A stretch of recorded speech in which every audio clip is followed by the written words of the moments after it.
Soldier, put that bloody mouth organ away. Jerry'll hear you on the other side of the channel. And anyway, it's getting on my nerves. Sorry, Sarge, it's the waiting. It's getting me down. Yeah, when will we be going, Sarge? Not for me to say, boy, but it can't be long now. Once a fighting force lay waiting down behind the Isle of Wight, for the orders that would send them to go sailing in the night, out across the English Channel in the June of 44, for a landing in the morning on the Normandy shore. A landing in the morning on the Normandy shore.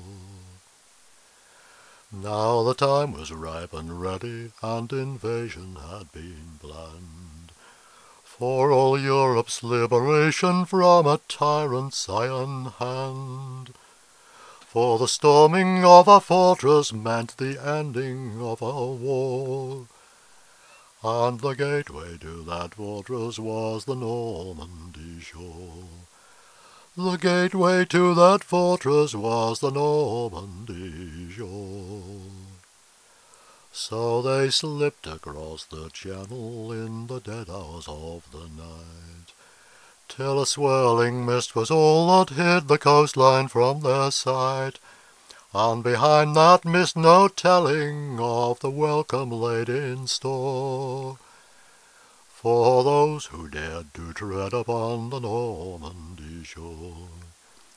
For those who dared to tread upon the Normandy shore. Then when salvos from the warships turned the dawning all ablaze, so the landing craft went nosing through the swell and the haze. They crept on through the shallows till they grounded on the floor. Then the squaddies went a-wading to the Normandy shore.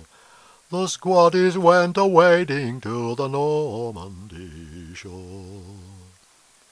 From the sea and from the skies they came in numbers to the land, all on the road to victory that started on the sand. For the gaining of a toehold is a cruel price they bore, in the hellfire and the carnage on the Normandy shore.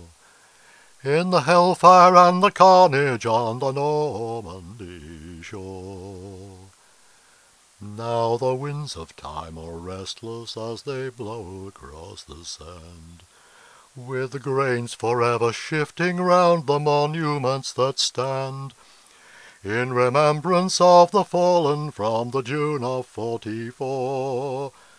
Now the seas have washed all traces from the Normandy shore.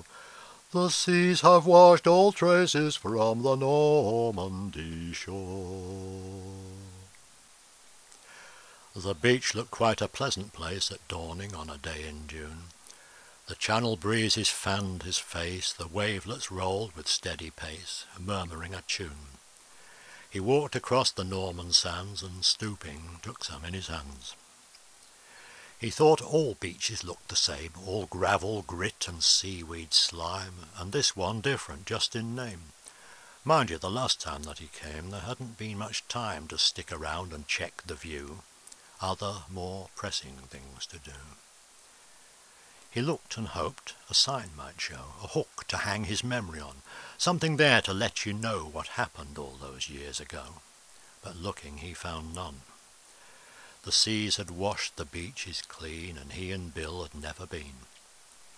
So easy when he closed his eyes to taste again the sight and sound, the haze that hid the dawning's rise, but not the lightning in the skies and thunder all around. The image in his mind so clear could find no scene to set it here. That cliff, so very close today, was that the one they had to reach? Funny, it seemed a mile away when they came wading through the spray and ran across the beach. And hereabouts, how can you tell, must be the spot where Billy fell. And by a rock, was that the one, a Jerry trooper lying down, still clinging to a shattered gun? Another housefrau's lost her son, and in some Hansa town she'd fear to see the postman come. just the same as Billy's mum. He thought, there's nothing here to see, nothing sure you can recall. They sent the likes of Bill and me to make a world forever free and fair to one and all. But there's no sign of yesteryear. I had no business coming here. The rising sun began to shine to light another Norman day, and from that beach, so virgin fine, the pilgrim to a vanished shrine turned and walked away. He let the sand fall from his hand and hoped that Billy'd understand.